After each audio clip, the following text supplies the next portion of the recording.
You think about expulsion, especially, regardless of the age level, whether for K through 12 or preschool, it's really the most severe sanction that a school can possibly impose.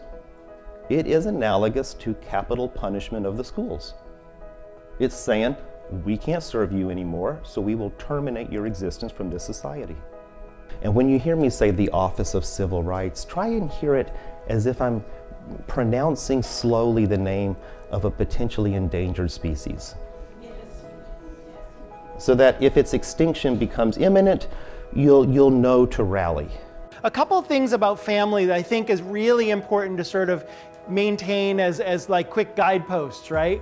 One is that we get to decide for ourselves what constitutes family, right? So whether we're talking about, folks that we might consider immediate families or our blended families, or, thinking about including our pets or thinking about our chosen families, right? The idea of sort of what constitute families is up to us. The second piece is that our students need the freedom to be able to define their family structure for themselves without parameters. Our families are all just as unique as we are, right? Every family is different. Not some families are different, right? Because that's really othering when we start to do that. And so being just really conscious of that language is critical when we're talking about young people or talking to young people about family structures, right? All families are different. Not some families. You do not need to wait until children are ready to be included. And we've heard that for years and years and years, that until a child gets to here or gets to here, they're not ready for inclusion. If you think that way, they will never be ready for inclusion because they're always going to be reaching for that bar that's always moving beyond them. It's not as though you have to do one size fits all for all children and then something special and different for that one child with a disability.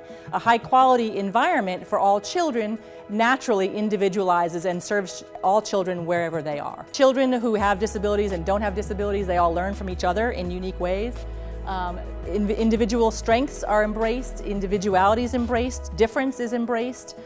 Children with disabilities learn from role models of typically developing children.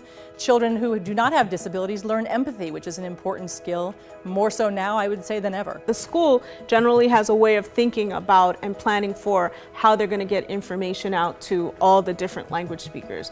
And when I say different language speakers, I'm also including in that group people who speak African American Vernacular English, or AVE. Not talking about Ebonics, talking about English that is, the books call it non-standard English, but it's English that's colloquial, English that's in the community, right? English that's within households. It's really important to think about a language access plan written for how you're going to communicate in written format as well as verbally.